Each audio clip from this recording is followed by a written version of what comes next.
Katanya apa, only host can share meeting ya? Oke, sebentar Kak.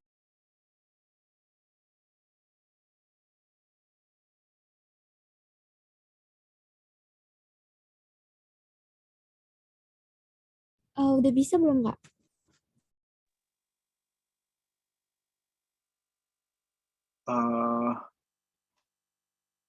Oke, sekarang kayaknya bisa ya. Oke. Oke, ya udah, oke, langsung aja ya.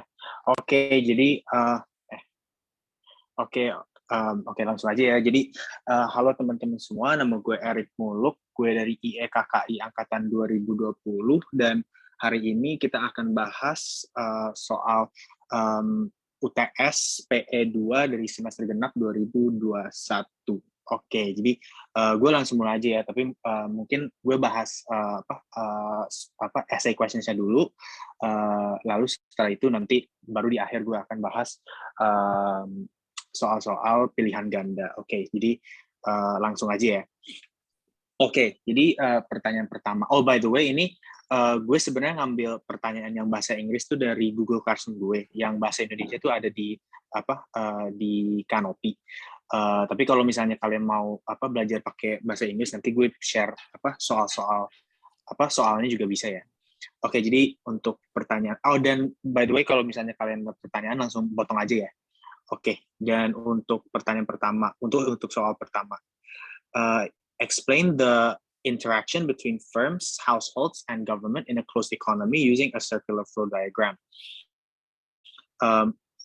Where does the statement of there's an equality of income and expenditure come from? Oke, jadi untuk yang pertama, ini kita langsung aja kan ini udah di ini ya. Ditulis juga di sini using a circular flow diagram. Jadi dari sini kita udah langsung tahu, kita harus langsung bikin circular flow diagram yang tadi. Nah, dan di bawah sini gue udah buat circular flow diagram dengan adanya interaction antara firms, households, dan government. Nah, di sini terlihat kan, ini ada government, ada households, dan ada firms. Nah, makanya gue juga tulis keywords di sini, yaitu firms, household, government, dan dan closed economy. Closed economy berarti nggak ada, there's no leakages out of this economy. Jadi nggak ada impor-ekspor. Nanti gue akan jelasin lagi sih. Oke.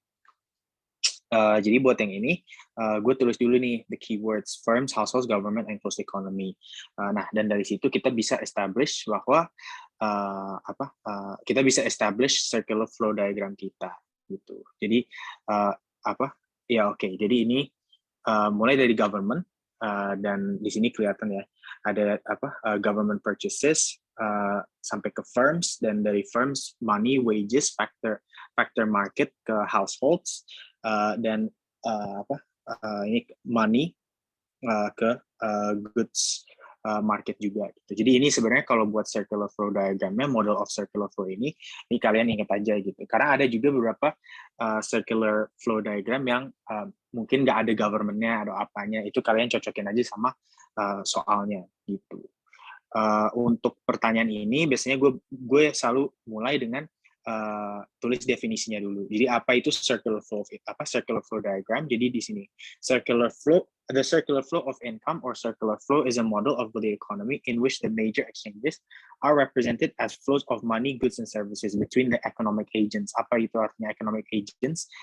Yang ada di sini, households, governments, and firms. Dan karena pertanyaannya minta firms, households, dan government, maka we establish that these are the three economic agents yang akan kita gunakan dalam model kita gitu. Nah, berikutnya a closed economy, kan dia juga minta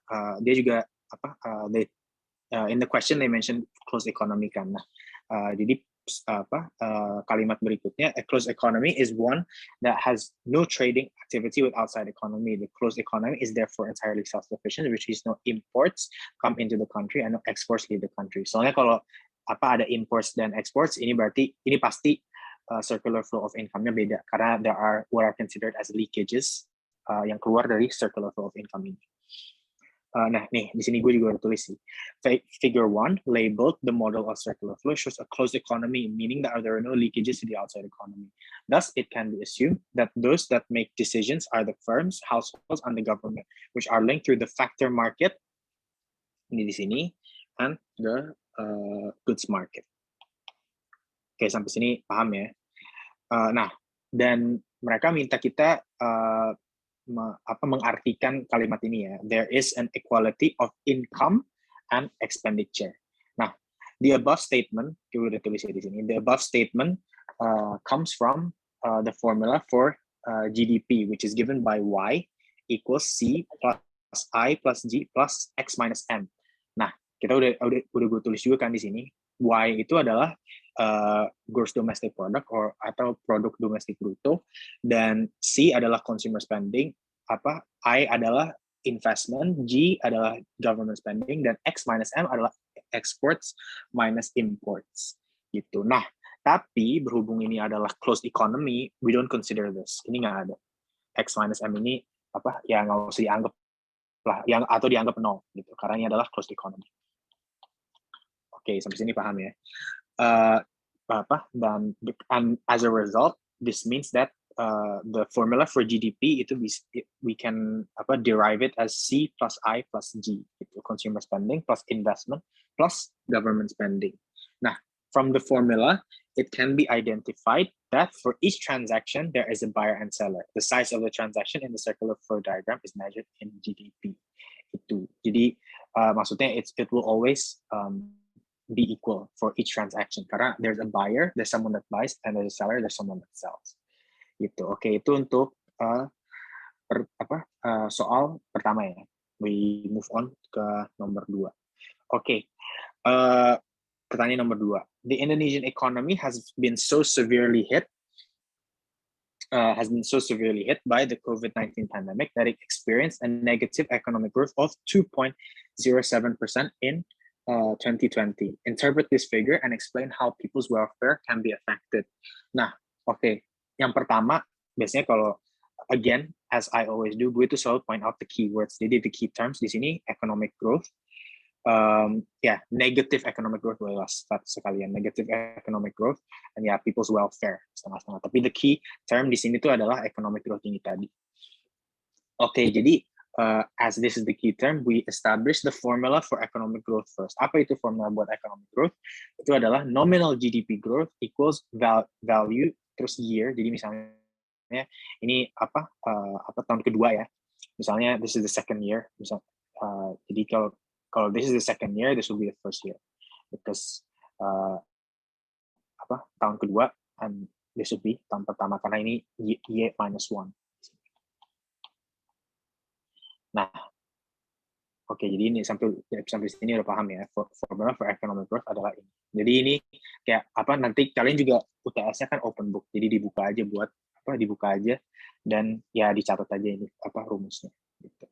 Oke, jadi the first thing that we'll do is define what gross domestic product is, because economic growth is related to the overall gross domestic product. Then gross domestic product, as I've written here, can be defined as the market value of all the final goods and services produced in a specific time period. Nah, and then the next key term adalah economic growth. Economic growth can be defined as the increase in the market value of goods and services in the market produced in an economy over time, adjusted for inflation.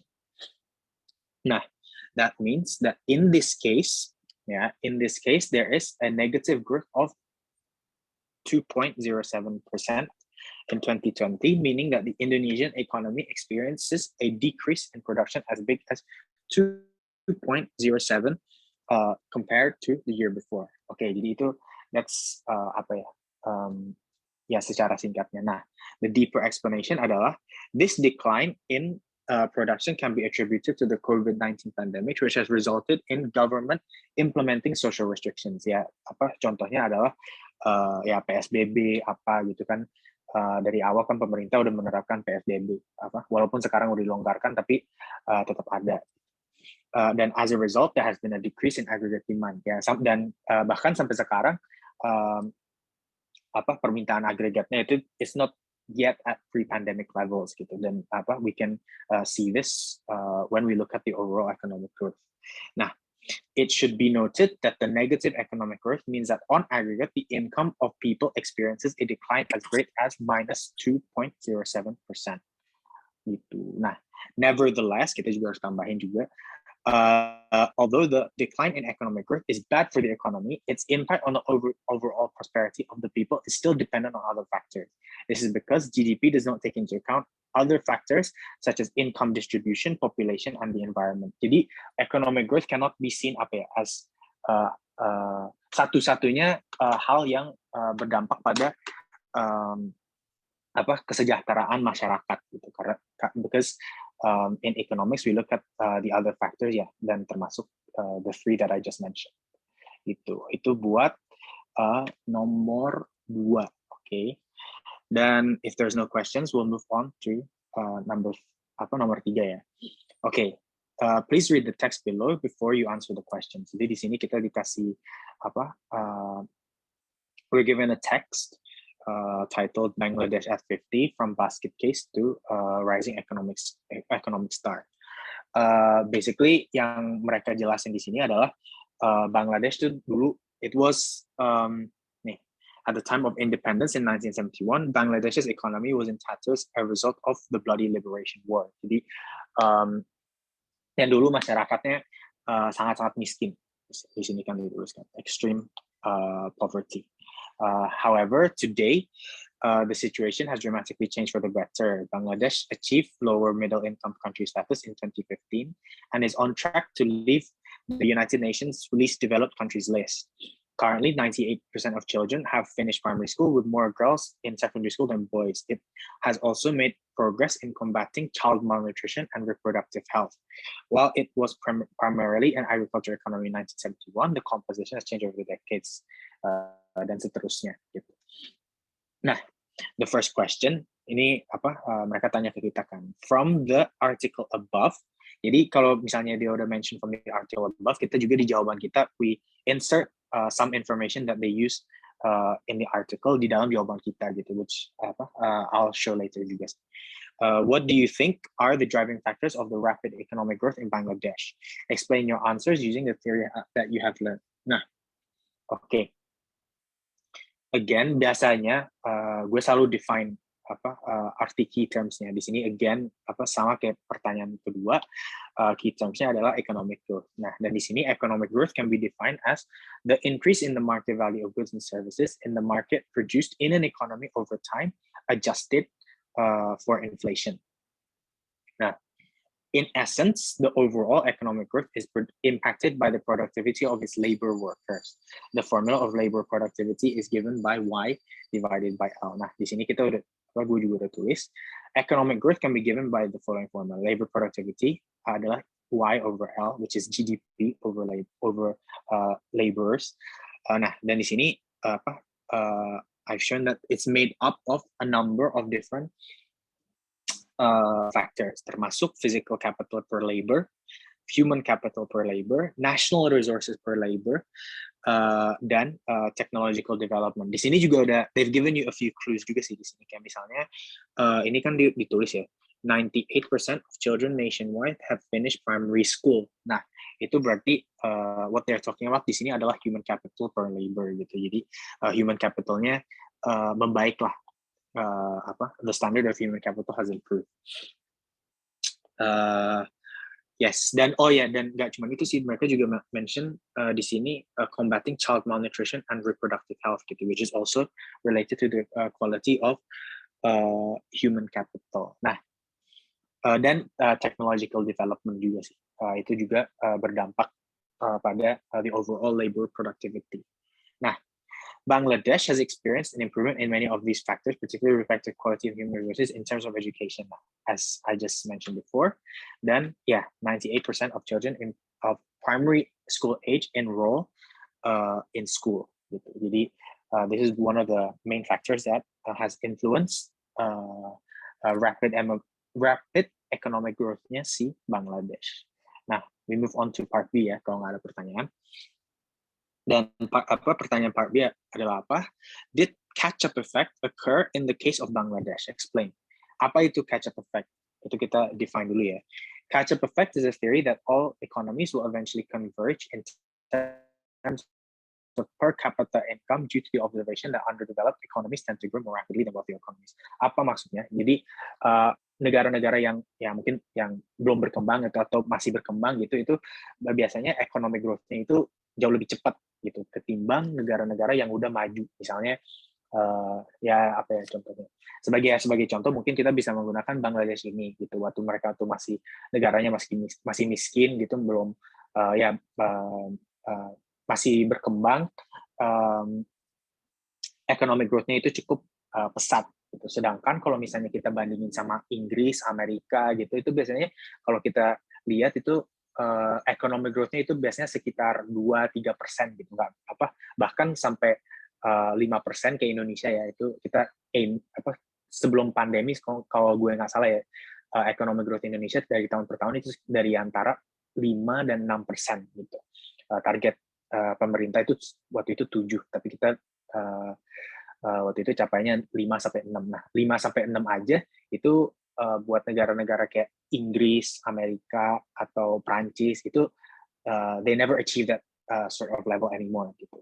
Nah, dan ya selanjutnya, the idea of convergence in economics is a hypothesis that poor economies per capita incomes will tend to grow at faster rates than richer economies. How do we explain this? We can explain this with this graph.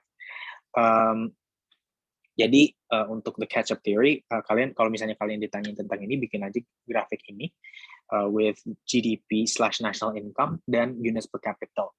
Nah, untuk grafik ini, as you can see here, misalnya kalau for a low income country, this is for a low income country. Jadi kalau misalnya when they move from 3 to 4, when they move from 3 to 4, ini high return on investment. This is ininya lebih gede ya, the return on investment. Nah, sedangkan when you move from 8 to 9, ini return on investment-nya cuma segini gitu. Ya, yang ada di merah ya. Cuma segini. Nah, and we can explain this through the catch-up effect. Nih, dan actually this also relates to, pasti kalian juga tahu kan tentang law of diminishing marginal returns. Kalau nggak salah, ini kalian juga belajar ya di PS1. Cuman ini concept of convergence ini di skala makronya. Nah, the concept of convergence follows the general economic principle of the law of diminishing marginal returns. The law of diminishing marginal returns can be defined as the decrease in marginal output of a product process as the amount of a single factor of production is incrementally increased, holding all other factors of production equal, atau bisa disebut juga sebagai ceteris paribus. Gitu. Nah, dan gue juga tambahin di sini, Bangladesh gained independence from Pakistan in 1971, as is written juga di dalam teksnya di sini tadi. Here. And after also being a part of the British Empire, it had been a very poor country. Thus, since then, the country has experienced rapid economic growth due to policies implemented by the government. The catch-up effect has not been felt entirely, as the country is still not considered developed yet. Jadi mungkin, what I mean by that is mungkin ya tadinya di awal-awal banget nih in 1971 tadi, pas dari 1 sampai 2 ini return on investment Bangladesh di segini.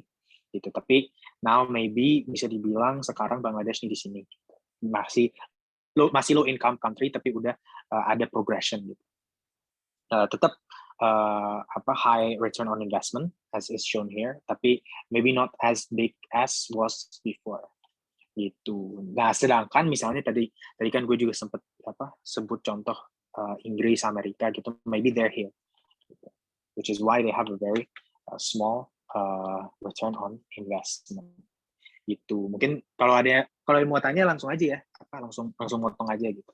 Tapi kalau misalnya kalian nggak ada yang motong, gue anggap semua paham ya. Oke. Buat nomor 4, suppose that the GDP of Garuda is 320 trillion rupiah, consumption is 120 trillion rupiah, government expenditure is 50 trillion rupiah, and public saving is 20 trillion rupiah. Assuming that Garuda is a closed economy, calculate the magnitude of investment, taxes, private saving, and national saving of the economy. Nah, keywords-nya apa? taxes, private saving, and national saving. Okay.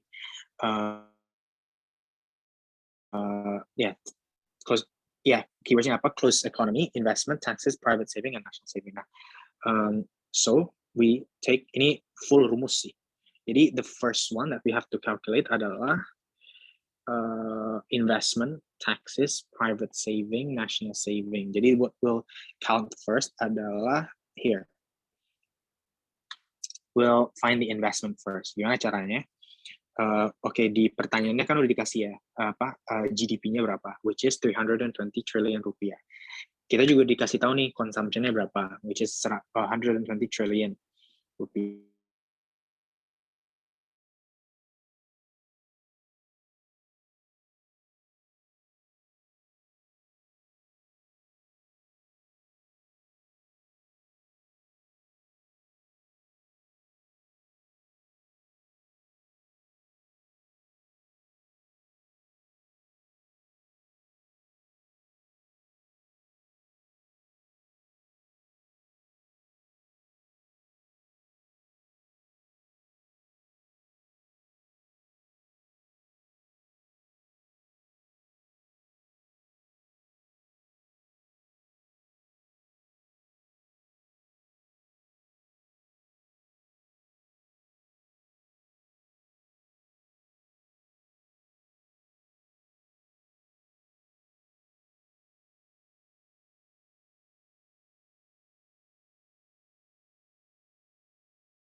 Sorry Kak, suaranya tiba-tiba ya hilang gitu Kak.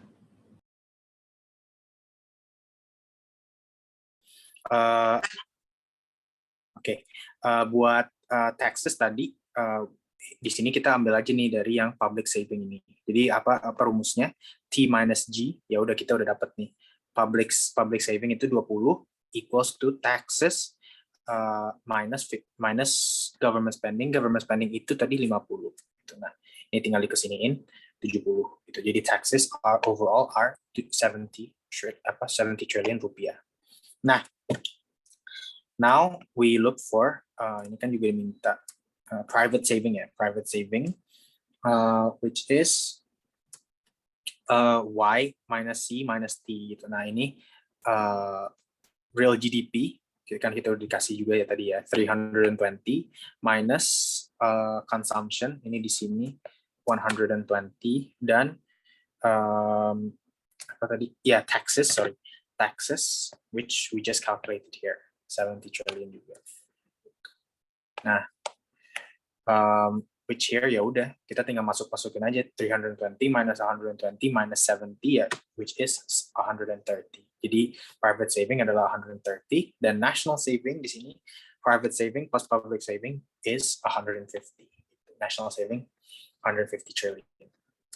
Itu buat ini sebenarnya kalau kalian udah ingat rumusnya tinggal masukin aja sih. It's just basic math harus. Oke, buat B. Oke, let's say that the government of Garuda plans to stimulate the economy by streamlining investment procedure. Explain the impact of the policy on the equilibrium interest rate and investment. Use the graph of demand for and supply of loanable funds to support your answer. Oke. Ini ya udah karena mereka udah dari awal kan udah minta nih jelas.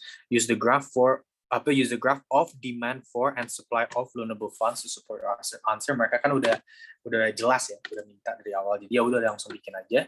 This is the graph for loanable funds. Loanable funds di sini, interest rate di sini, demand supply. Sama kayak your normal supply and demand graph, tapi ya bedanya ini cuma buat loanable funds aja. Jadi you label the labels on the x and the y axis itu beda. Oke. Nah, gue langsung jelasin aja. Jadi kalau gue sih biasanya what I prefer to do is I label the graph, terus gue tuh refer to the graph-nya aja. Karena sebenarnya kalau lo ngerti what you've drawn with respect to the graph, biasanya penjelasannya juga lebih gampang gitu sih. So anyway, buat the graph nih gue tulis, figure 1 shows the market for loanable funds. As the government plans to stimulate the economy by streamlining the investment procedure, there will be greater incentive for companies to invest. Gitu. Thus, the demand curve for loanable funds will shift from D1 to D2. Nih, D1 to D2. Jadi ini jelas-jelas demand-nya increase ya. Increase in demand. This will then cause a shift in the equilibrium point from E1 to E2. Nah, ini E1 to E2 dari sini ke sini. Dan ya sebenarnya nggak usah pakai penjelasan yang gue tulis di sini juga udah kelihatan ya di grafnya. Jadi interest rate-nya naik dari I1 to I2 dan the loanable funds juga increase dari LF1 to LF2. Itu guys buat 3B. Oke. Nah, kalau nggak ada pertanyaan, gue langsung move on ke nomor 5 ya. Oke, number 5. Ini kita dikasih short passage dari Jakarta Post juga nih, which is COVID-19 continues to slow down Indonesia's economy, and this may have severe impact on recent graduates entering the job market for the first time. The pandemic will worsen the labor market for Indonesia's young candidates in 3 ways: higher barrier of entry into the job market, long-lasting income levels, and worsening labor conditions. Explain how the current COVID-19 pandemic may affect unemployment in the future. Nah, buat ini, again, we identify key termnya apa, unemployment itu. Dan in the passage mereka juga sempat ngomongin labor market, higher barriers for entry untuk ya Indonesia's young candidates. Jadi pasti di jawaban kita harus mention itu juga gitu.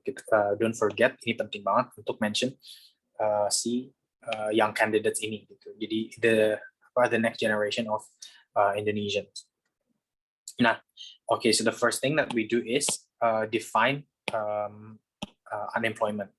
Unemployment itu apa? Unemployment can be defined as people above a specified age not being in paid employment or self-employment, but currently available for work during the reference period. Nah, jadi we define unemployment dulu ya. Nah, selanjutnya baru kita jelasin COVID-19 di Indonesia, karena ini kan they talk about COVID-19 continues to slow down Indonesia's economy. Jadi we have to make our answer relate to the COVID-19 pandemic di Indonesia sendiri, which is the COVID-19 pandemic in Indonesia has resulted in a slowdown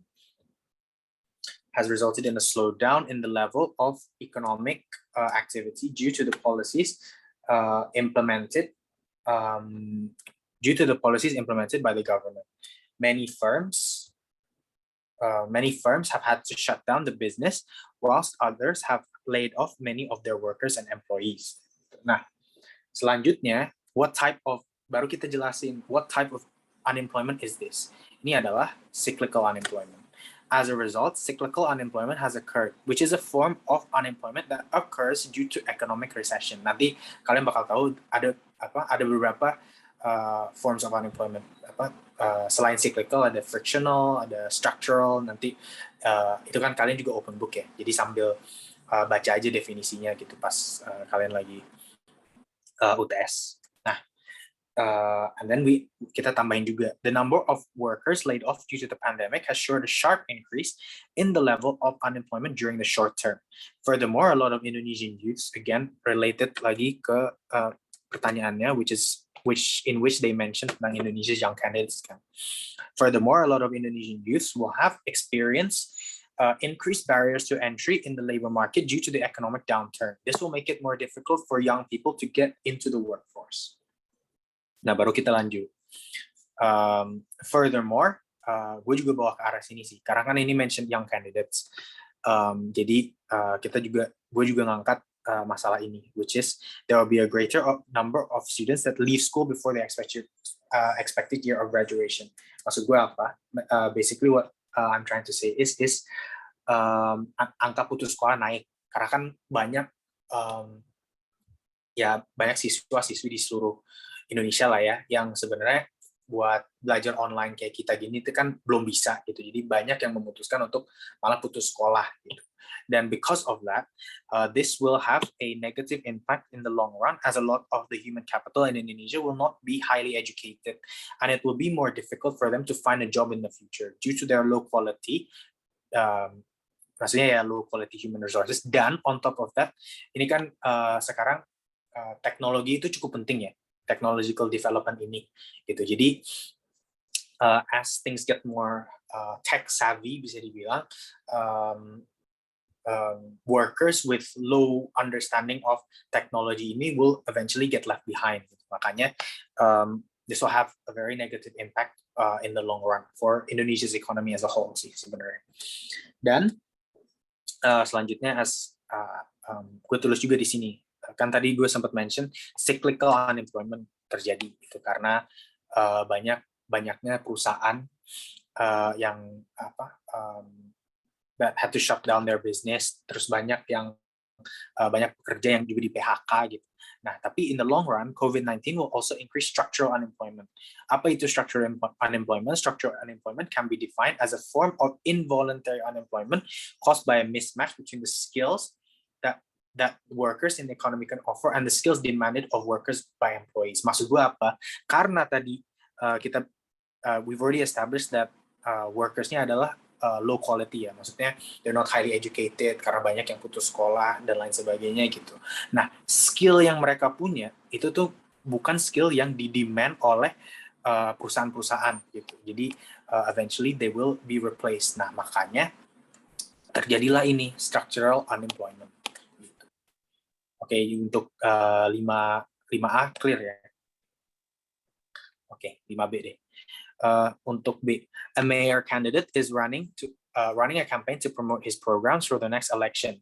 One of the candidates' program is to reduce the unemployment rate to 0%. As an FEB UI student, how would you respond to the candidate's program? Explain. Nah, mulai dulu nih dengan ya langsung dijelasin aja ya. So in the event a mayor candidate states that he or she will reduce the unemployment rate to 0%, it should be taken with much skepticism due to the concept of natural rate of unemployment. Natural rate of unemployment. This is actually ini terdiri dari dua tipe unemployment, which is the natural rate of unemployment asserts that there will be some unemployment present within the economy due to voluntary or real economic forces. There will always be people unemployed because of the way the labor force is structured. For example, in an economy, there will always be people moving between jobs and looking for work. Pengangguran tipe apa ini?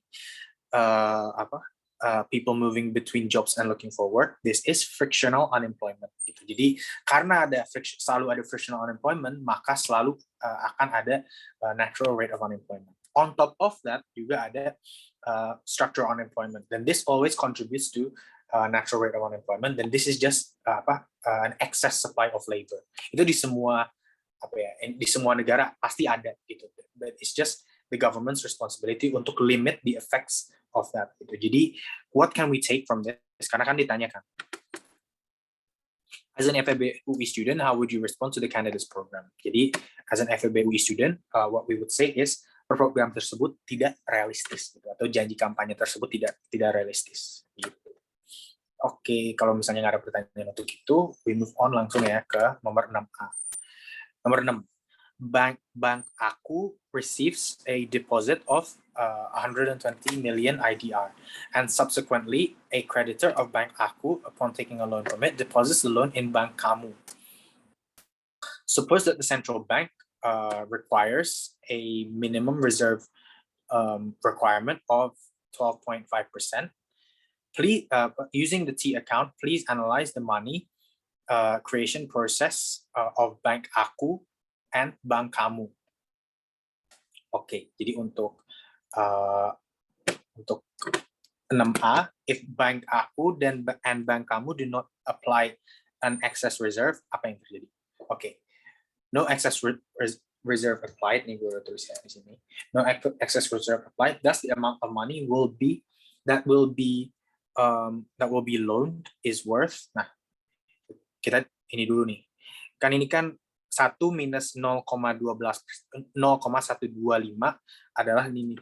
Suppose that the central bank requires a minimum reserve requirement of 12.5%. Ini emang rumusnya gitu. Jadi diminusin si 12.5% ini tuh diminusin dari 100%.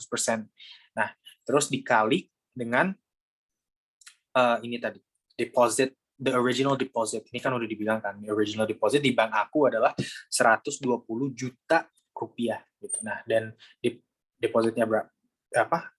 Dan because of that we get 0,875 kali original depositnya 120 sama dengan 105 juta gitu. Nah, what we get from this? Now we get di sini nih, the loans adalah 105 dan karena depositnya adalah 120 juta, we get the reserves adalah 15 juta.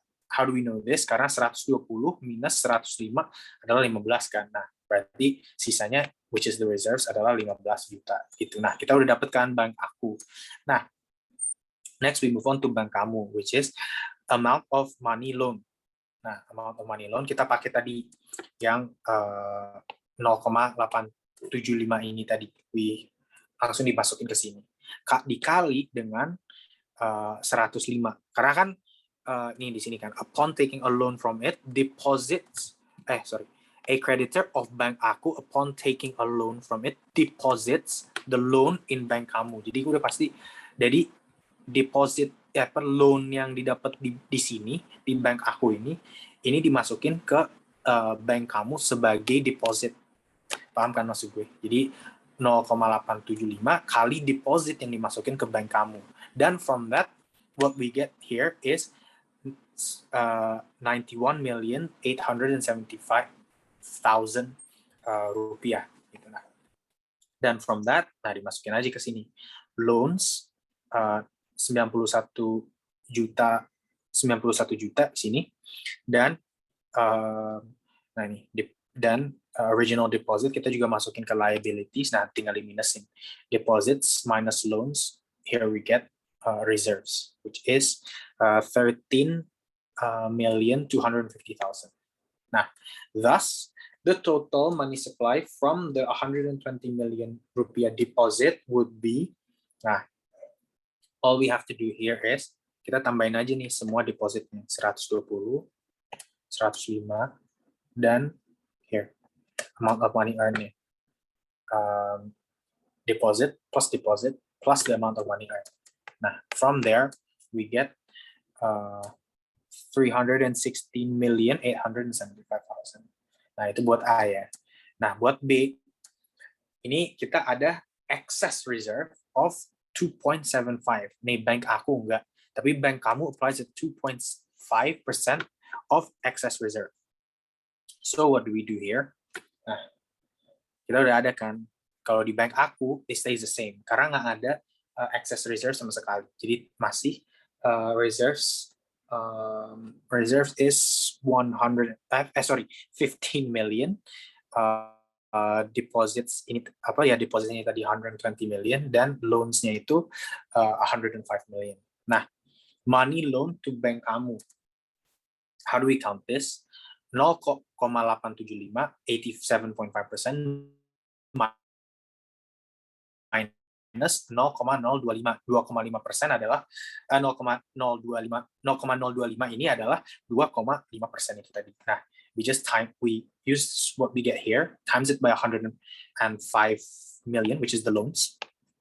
And here we get the final value, which is 89,250,000.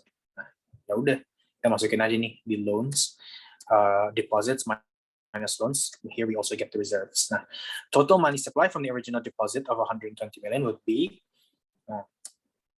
all we have to do is there, ditambahin aja lagi deposit plus money loan. Ya udah, here you get the answer. Oke, sampai situ clear ya. Nah, buat C, compare and explain the money creation process in A and B. So how do we explain this? From the two examples above, it can be concluded that there is excess reserve policy will result in a decrease in the money supply. This is because the excess reserve policy will cause the reserve ratio to increase and thus the amount of loans will increase. Nah, maybe it's easier kalau kita pakai contoh pakai example-nya ya.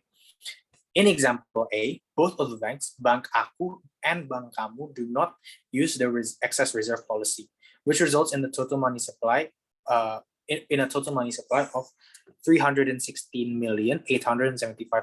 Nah, in example B, Bank Kamu applies a 2.5 excess reserve, resulting in a decrease in the value of the loans given by Bank Kamu to a total money supply of 314,250,000. Itu, so from here kita bisa lihat si excess reserve policy ini results in a decrease in money supply. Itu teman-teman. Oke, langsung lanjut ke nomor 7 ya buat soal essay. Explain how the following conditions may affect the equilibrium interest rate, price, and quantity of money. Support your answers using the diagram of the supply of and the demand for money. A. People tend to hold more money for precautionary purposes. Okay, buat A. So kita langsung we make this graph. Buat value of money ini juga ada di textbook kalian. Di sini kita langsung aja tulis the value of money dan price level. Nah, what we do here, di sini nih kita ada di tengah-tengah nih MS, ini maksudnya money supply. Nah, from here we can establish a number of facts that occur kalau people tend when they hold more money for precautionary purposes. Yeah, first, what will happen is the demand will increase from MD1 nih, MD1 di sini to MD2. Jadi it shifts to the right kan. Equilibrium, it moves from E1 to E2. Then the interest increases from I1 to I2, maksudnya berarti interestnya naik ya. Nah, ini harus diingat juga nih, ini cukup penting sih. Di value of money ini kalau makin ke atas tuh makin tinggi, sedangkan kalau di price level tuh makin ke atas tuh sebenarnya makin rendah. Itu teman-teman. Oke, jadi itu udah tahu ya.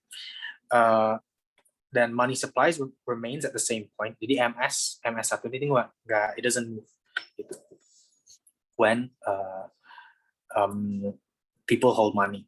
Nah, then the price decreases from P1 to P2 gitu untuk A. Oke. Buat A ya.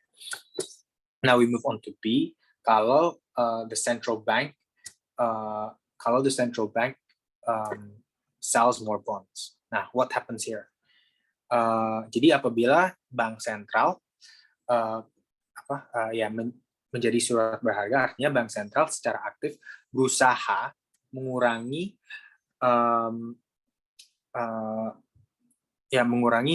money supply ini melalui operasi pasar terbuka. Gue tadi translate operasi pasar terbuka jadi market operations gitu, tapi it's the same thing maksud gue itu. Then what happens here kalau ini terjadi? Nah, MS will shift from MS1 to MS2. Interest will increase from I1 to I2. Then price will also increase dari P1 to P2. Gitu teman-teman. Buat when the central bank sells more bonds. Gitu. Buat nomor 7. Oke, jadi itu buat soal-soal essay udah ya. Oke, mungkin gue jelasin yang soal pilihan gandanya. Nah, the first question buat yang pilihan ganda ini nih. The Great Depression in the U.S. economy in the 1930s marks the impetus for the development of macroeconomics. The following explanations are correct, except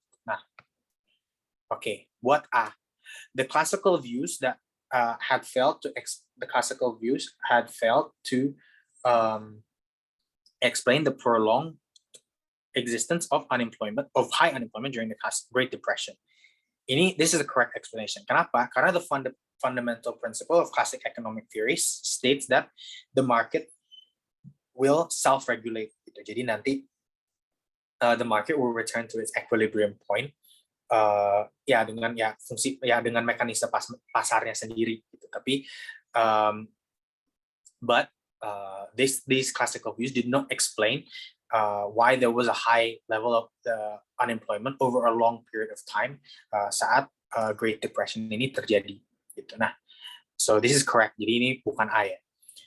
Next, buat B. Before the Great Depression, the role of the government was only limited to ensure that markets work well and the government balance is budget is in balance. Correct explanation. Kenapa? Karena government involvement was limited before the Great Depression. This relates juga ke the fundamental principle of classical economic theory gitu, apalagi di Amerika. Most economists do believed in this fundamental principle of classical economic theory. Maka dari itu, the government limited itself to ensure that the government budget was in place, the markets were functioning well gitu. Jadi they weren't too involved, not as involved as they are mungkin sekarang. Nah, terus C, the market clearing process should be sufficient to return to the economy to full employment condition. Wrong explanation. Kenapa? Government intervention is still needed as the government cannot return to full employment condition by itself.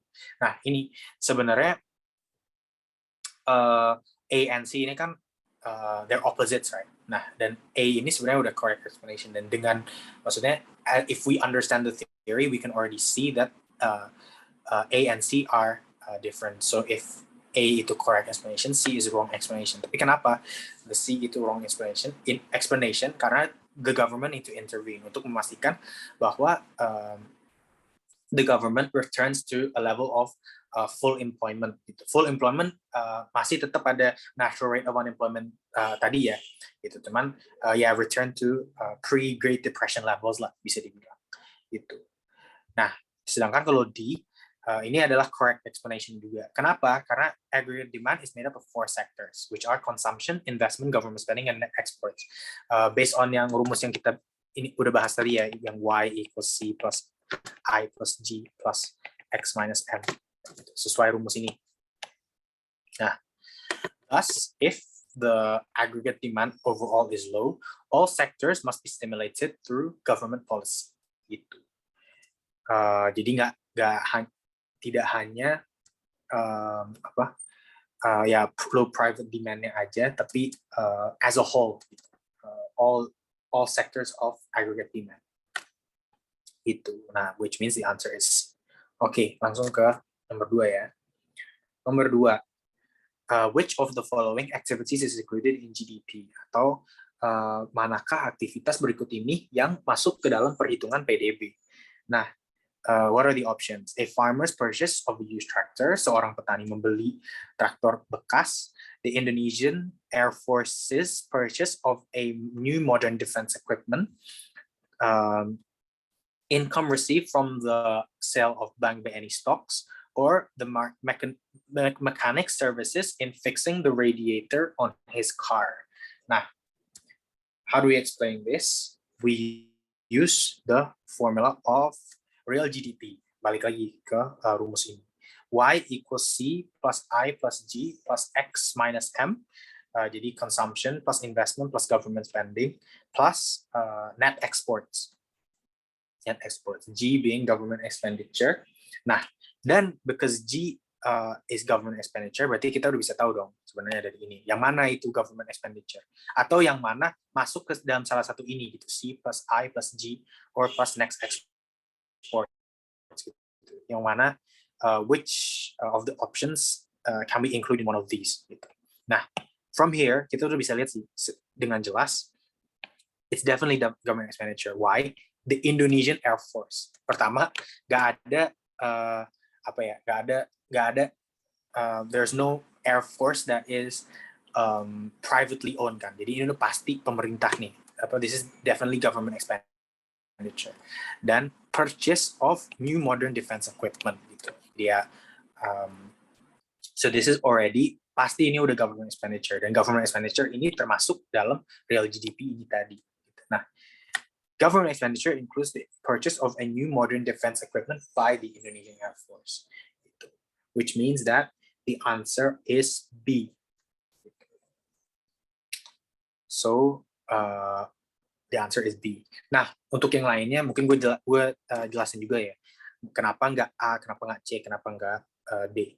Kenapa nggak A? Karena ini kan a farmer's purchase of a used tractor. Ini kata kuncinya used ya. Kenapa ini salah? Karena PDB itu hanya memperhitungkan final goods and services pada periode itu gitu. Jadi kalau misalnya ini udah used tractor, ini nggak bisa dimasukin ke periode saat itu gitu. Karena PDB it only counts during that period. Nah, kenapa nggak C? Income received from the sale of bank BNI stocks. Nah, untuk with respect to ini kan ada beberapa. Mungkin ada yang mikir stocks ini bisa masuk ke investment, tapi enggak, that's not the case. Dari sisi investment itu yang diperhitungkan adalah purchase of goods dan bukan hal-hal kayak saham gitu. Nah, kenapa nggak di the mechanic services in fixing the radiator on his car?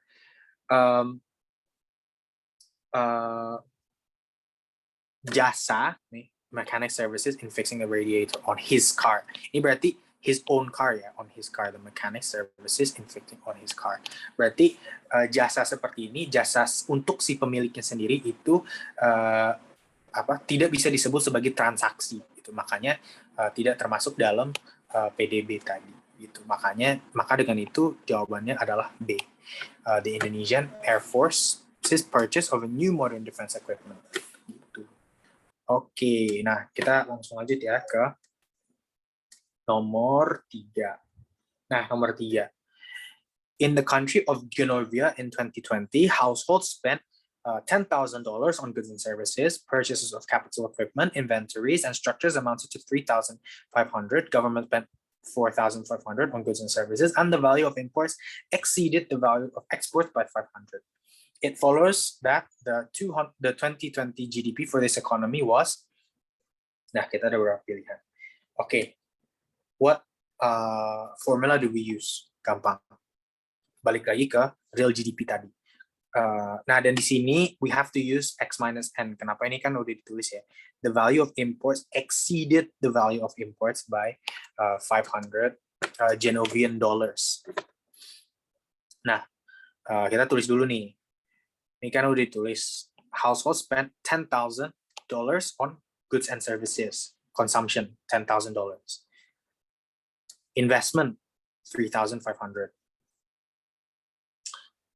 Government expenditure, $4,500. Nah, the value of imports exceeded the value of exports. Berarti N lebih besar daripada X. Maka dengan itu, X minus N is equal to minus $500. Nah, Y adalah 10,000 plus 3,500 plus 4,500 minus 500, which is D, 17,500. Gitu. Oke, ke nomor 4 ya langsung.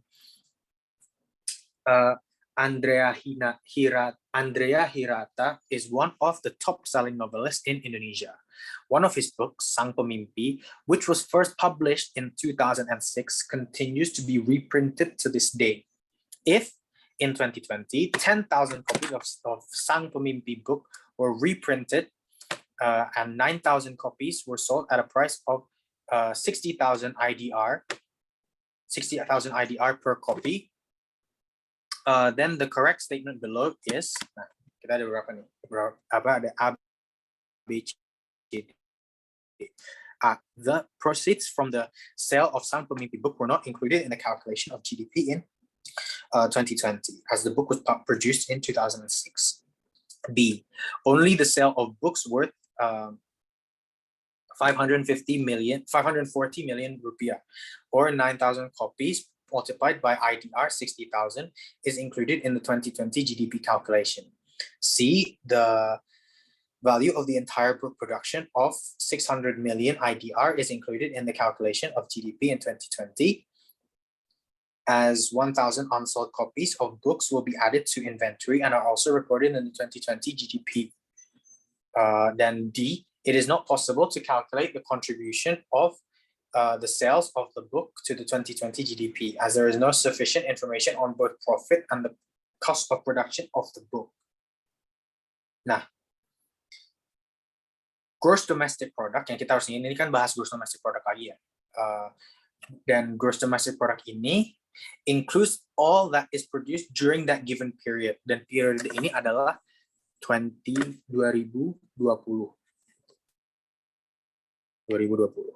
Maka ini is included in the 2020 calculation. 2020 calculation. Itu nah. 2020 ini juga 2020. Tapi berarti A ini nggak bisa ya. Kenapa itu salah?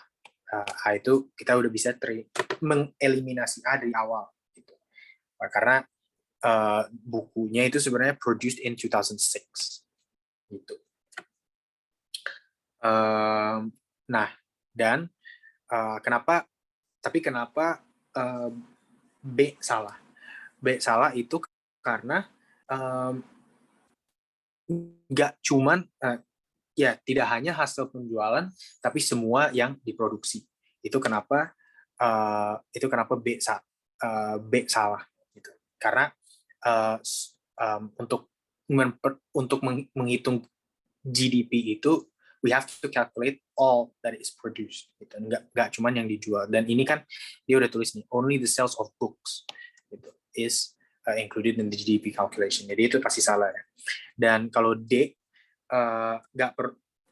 it is not possible to calculate the contribution of the sales of the book to the 2020 GDP as there is no sufficient information on both profit and cost on both profit and the cost of production of the book. Sebenarnya kita juga nggak perlu tahu cost and profit of GDP sih sebenarnya. Untuk dapetin GDP sebenarnya sih cukup price aja. Jadi as a result the correct answer is C. Oke, nomor 5 ya. Andy bought the Liverpool club jersey online directly from the LFC store in England. The correct statement about this transaction is, even though Indonesia's exports have decreased, Indonesia's GDP is not affected, as the purchase of imported jerseys is not part of the GDP. Ini salah. Kenapa? Karena impor itu tetap masuk ke PDB gitu. Karena kita harus menghitung net ekspor tadi kan.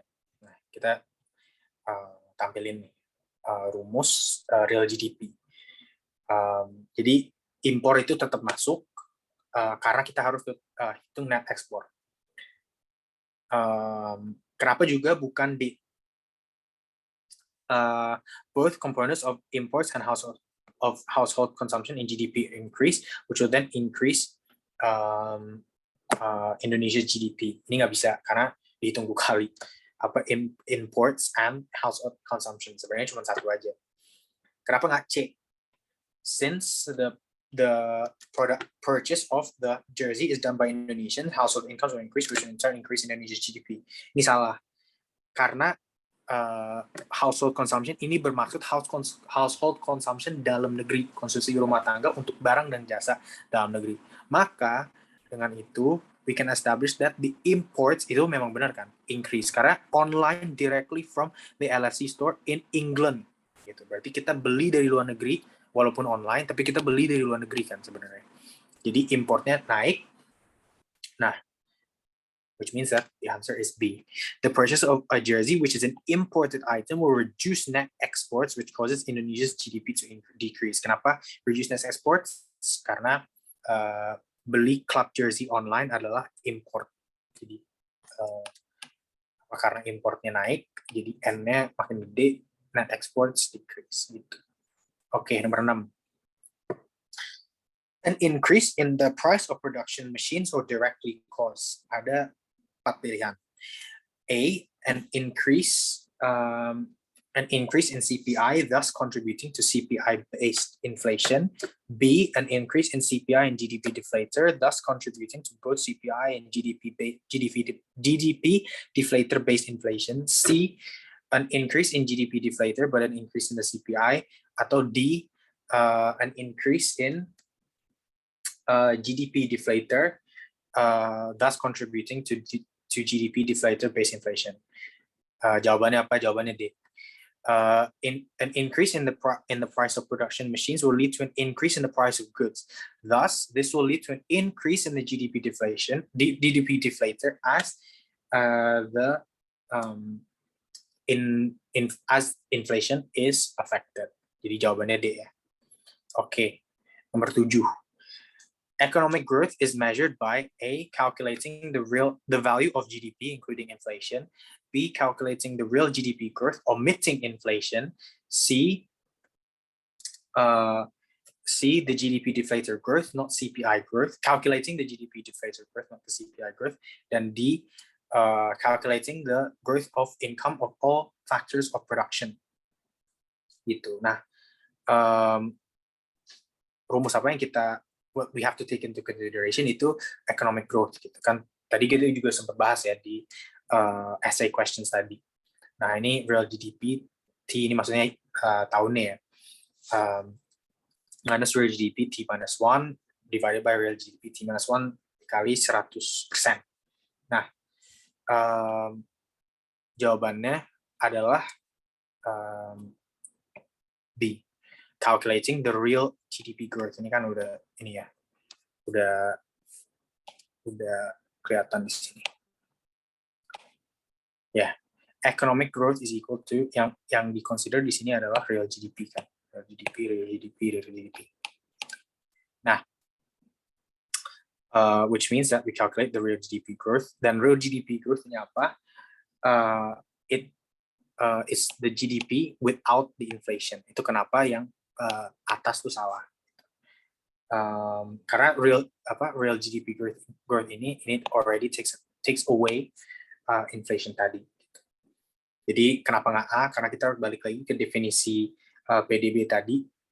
Dan inflation ini bukan salah satu faktor. Dan kenapa nggak C? Kenapa nggak D? Karena GDP deflator ini sebenarnya buat tingkat harga, bukan buat tingkat harga. Dan D,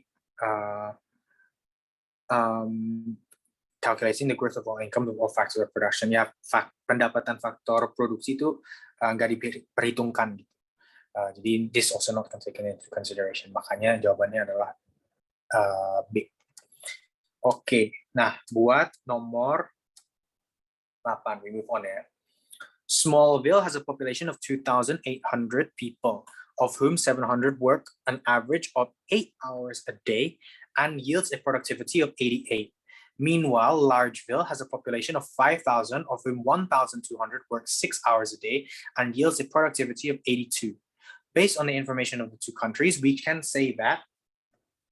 Nah, ya udah kita langsung tulis saja ya. Smallville and Largeville, kita tulis saja dulu kayak informasi yang kita dikasih di informasi yang kita dapat dari pertanyaannya sendiri. Population 2,800, okay.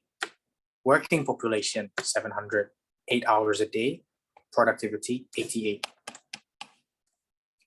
Largeville 5,000 who work. Nah, dan working population-nya, of whom 1,000, ini harusnya, tadi gue lagi lihat soal reguler. Ini harusnya 1,250. 1,250, 6 hours a day, and 82. Gitu. Nah, dari situ, then we can get here the overall productivity. Productivity adalah total output divided by total input. Nah, pertama kita calculate Largeville dulu. Sorry, ini harusnya. By the way ya, hati-hati guys. Ini kadang-kadang ada 1-2 angka gitu yang dibedain dari soal reguler sama soal KKI. Jadi ya hati-hati aja lah. Kalau misalnya kalian baca soal KKI, soal reguler untuk yang KKI, hati-hati aja, pastiin angkanya juga sama gitu. Ini harusnya 1.200. 1250 berarti sebenarnya 6 kali 1250 berarti 750 berarti 82 kali 7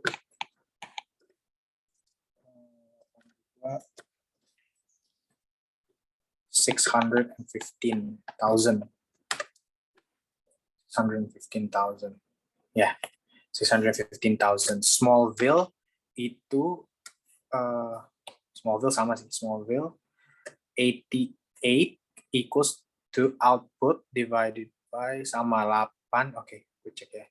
Masukin 8 kali 700. Nah, ini udah benar sih. 88 dikali 8 times 700, which means we get the output di sini 492,800. Nah, which means dari sini kita udah bisa establish ya, tetap sih GDP Largeville lebih besar daripada GDP Smallville.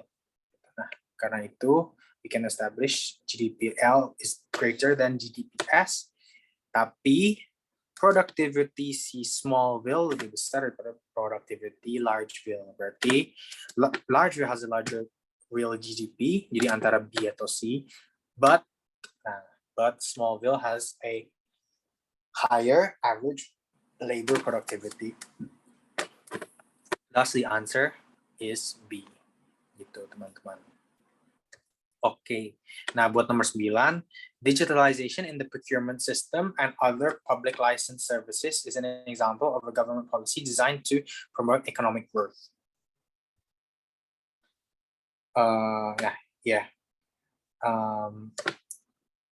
Karena itu,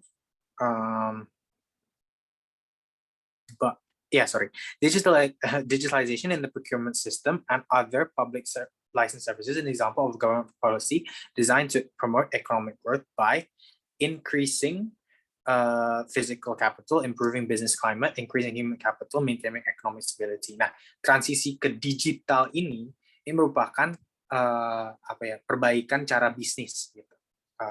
Kita memperbaiki cara bisnis yang dijalankan, dan oleh karena itu ini membuat bisnis lingkungan yang lebih efisien. Maka dari itu kita bisa establish bahwa jawabannya adalah B.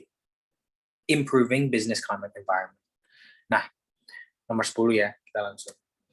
Silver King is a chocolate maker factory in the country. It produces 1,280 chocolate bars per day.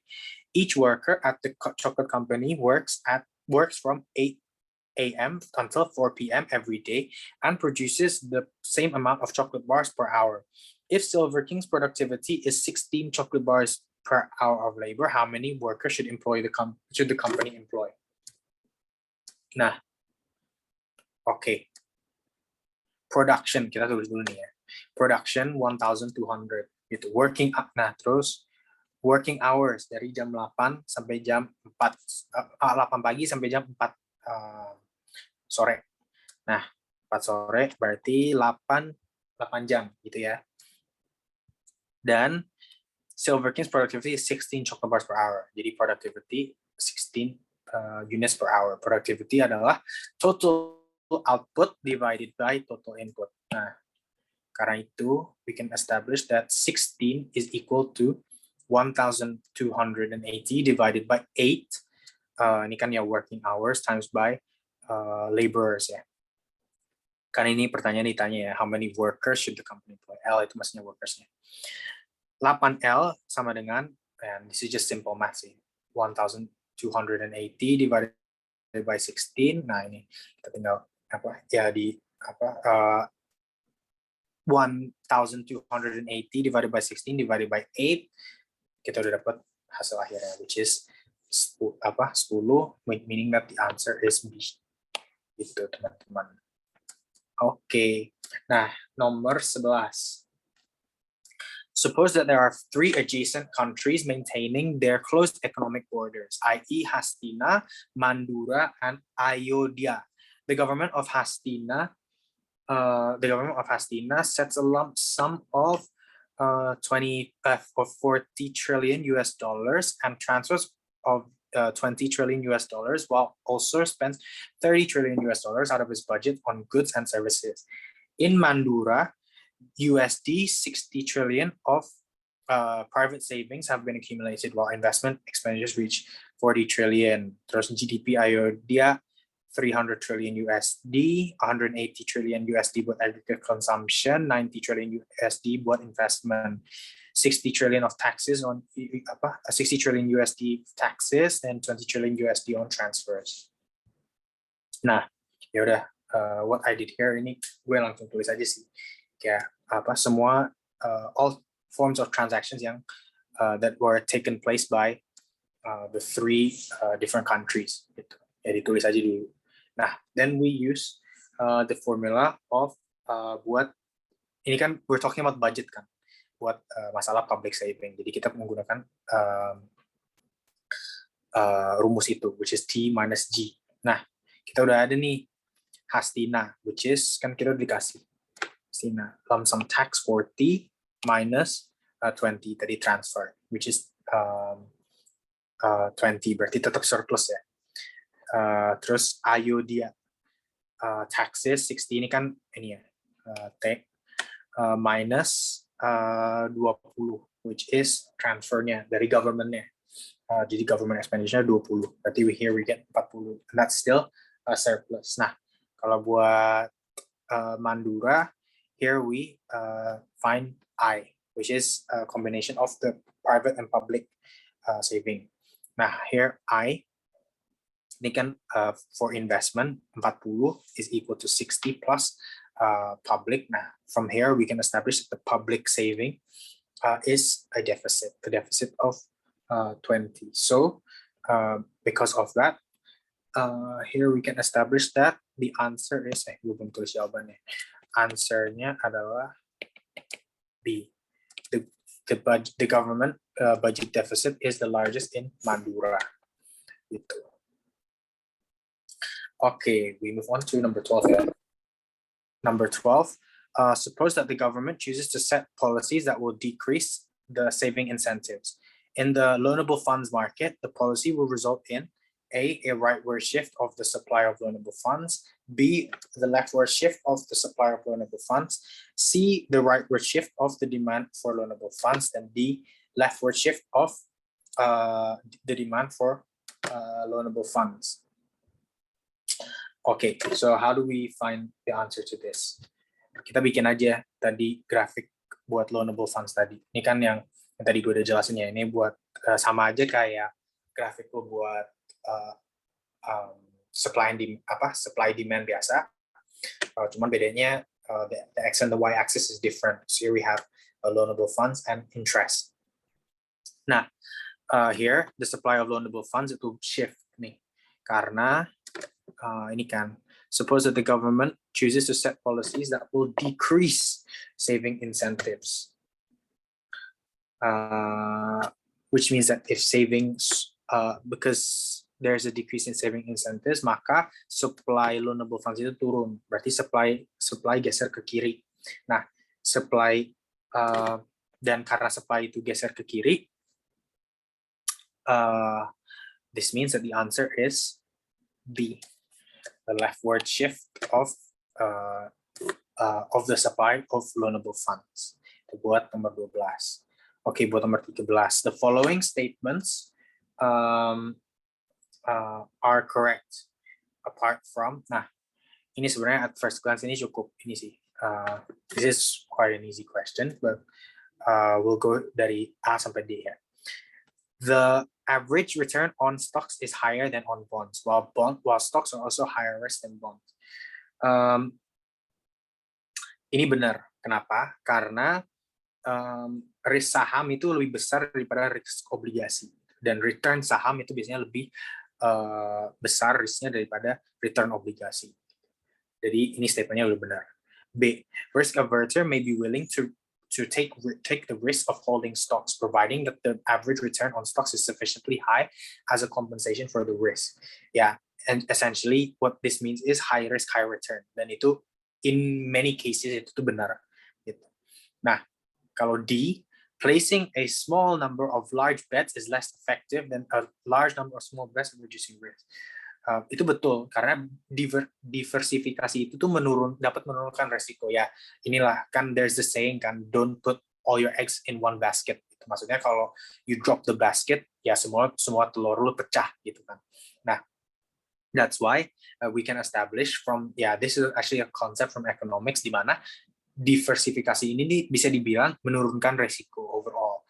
Makanya diversification does not reduce investment risk in capital market, itu bisa dianggap salah. Makanya jawaban yang benar adalah C. The following statements are correct except diversification does not reduce investment risk in capital market. Okay, number 14. As a result of the COVID-19 pandemic, Rudy was laid off from the company from where he worked. Jadi ini Rudy was laid off from where the company that he worked. Ini cukup penting ya, so I'll highlight this. From the last 10 years, since then, Rudy has stopped looking for jobs. The statistician will count Rudy as. Nah, first we have to establish apa itu unemployment. Jadi unemployment itu orang yang tidak bekerja,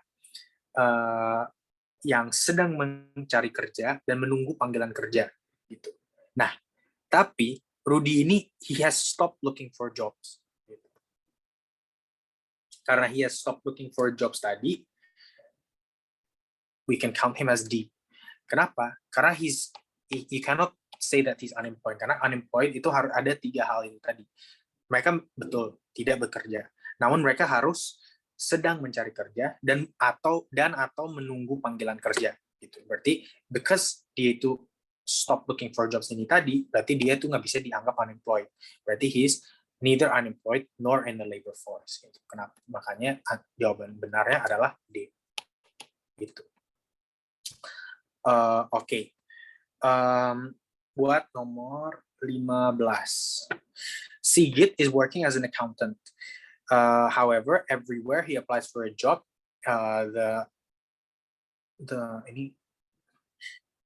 they always tell him they always tell him that the amount of applications is far higher than the number of open positions. Dewi has a degree in law. Although several firms have made her offers, she still thinks that she might be able to find a firm where her talents and skills could be put to better use. Which statement below is correct? Both Sigit and Dewi are frictionally unemployed. Both Sigit and Dewi are structurally unemployed, and Sigit is structurally unemployed, while Dewi is frictionally unemployed. Sigit is frictionally unemployed, while Dewi is structurally unemployed. Nah, pertama kita harus establish dulu nih apa definisi frictional dan structural unemployment. Nah, kalau frictional unemployment, ini gue belum tulis ya. But frictional unemployment is the result. Gini deh, lebih bagus kayaknya bahasanya gini. The reflection of the gap between someone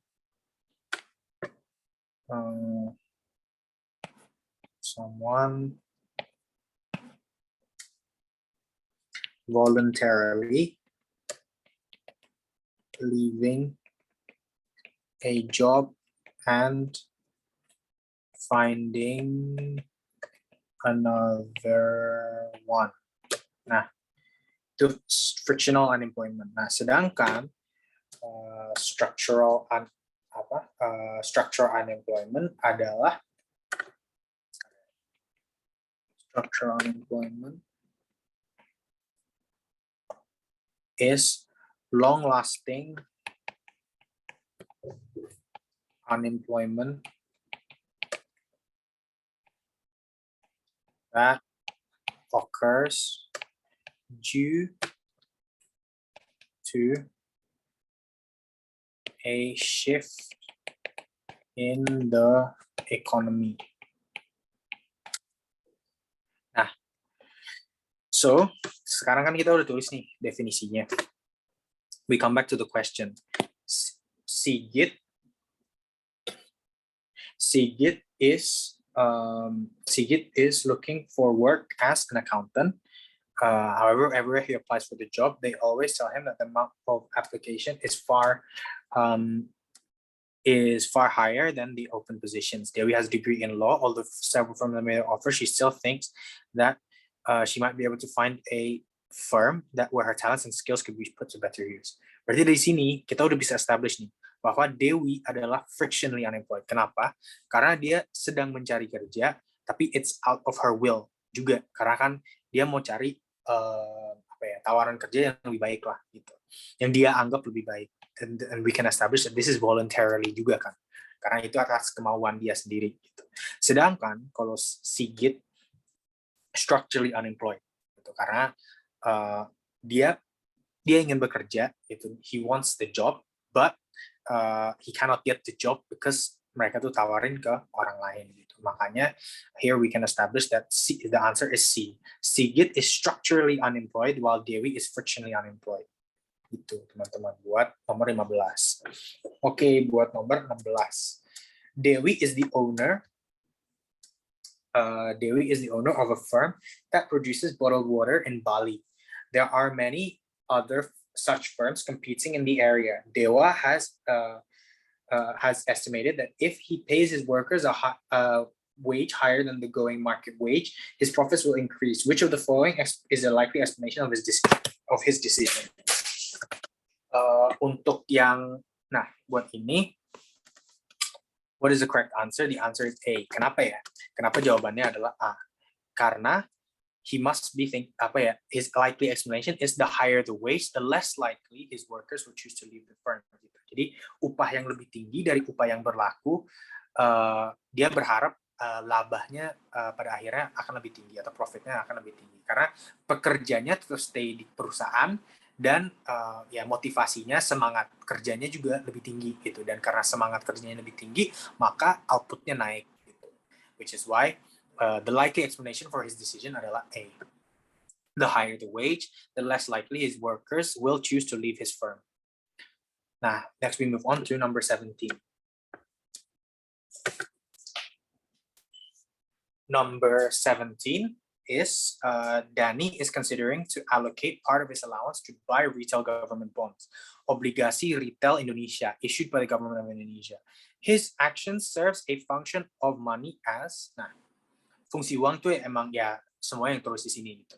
Antara a unit of account, a store of value, a medium of exchange, atau a means of liquidity, atau a medium of exchange itu alat tukar, unit of account untuk menghitung value dari barang dan jasa, store of value,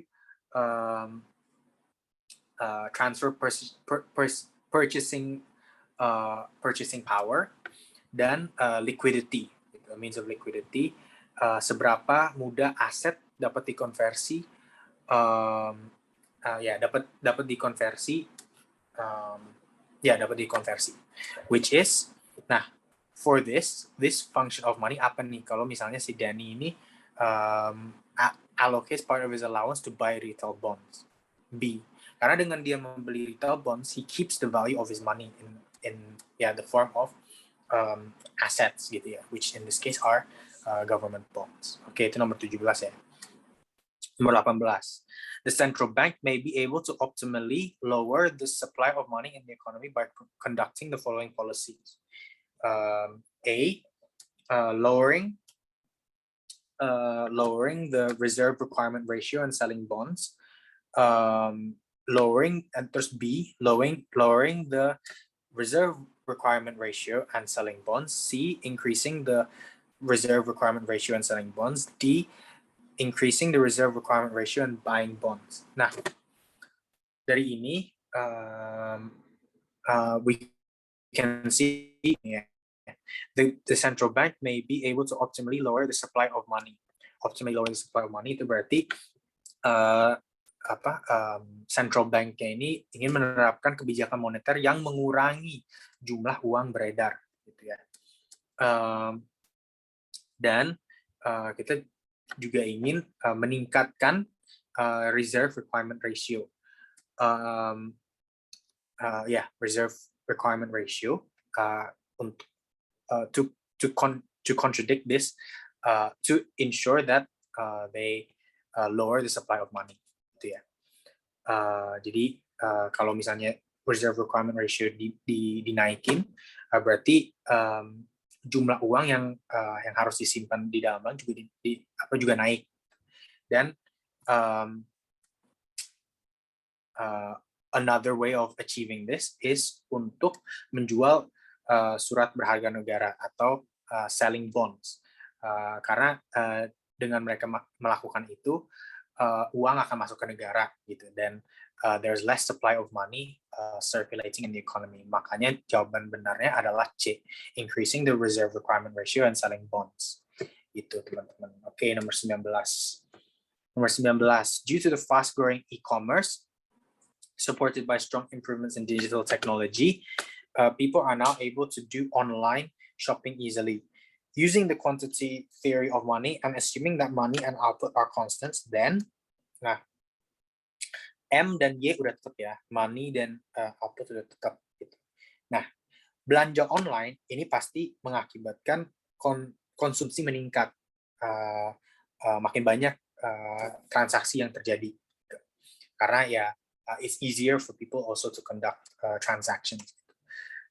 Dan karena belanja online, karena ada belanja online dan konsumsi meningkat, maka penjual juga ada insentif untuk naikin harga dong, karena belanja online itu lebih mudah gitu. Nah, which means that the correct answer is A. Both the velocity of money and the price increase. Karena kan the velocity of money berarti ya karena dia belanja online, perputaran uangnya itu lebih cepat ya. Dan karena konsumsi tadi meningkat, price-nya juga increase. Gitu. Jadi we can establish that is A. Jawaban benar adalah A. Oke, dan pertanyaan terakhir. If the central bank increases the supply of money, the long-run adjustment of inflation and nominal interest rate according to the Fisher effect is, here. The Fisher effect is a tendency for nominal interest rates to change to follow the interest rates. Jadi kalau si central bank ini increase kalau misalnya si central bank ini increase the supply of money, berarti the overall inflation rate itu bakal naik dong. Gitu kan. Kalau misalnya increase of supply of money berarti ada inflation-nya. Sorry, ini harusnya si Fisher effect ini harusnya follow the inflation rates. Follow the inflation rates. Nah, dan karena ada an increase of the supply of money, inflation naik gitu, inflation naik. Dan nominal interest rate karena inflation naik ikut naik, berarti the correct answer adalah apa? Correct answer-nya adalah D. Jadi itu sih buat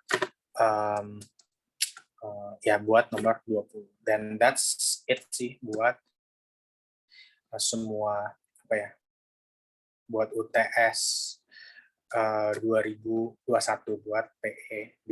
Thank you semua udah dengerin. Kalau mungkin nanti kalian ada pertanyaan, PC gue juga boleh gitu kalau misalnya mau nanya tentang ini. Dan ininya di-share ya nanti ya ke kalian. Jadi hopefully it will help you, dan good luck juga buat UTS kapan ya, besok. Oke, thank you semua.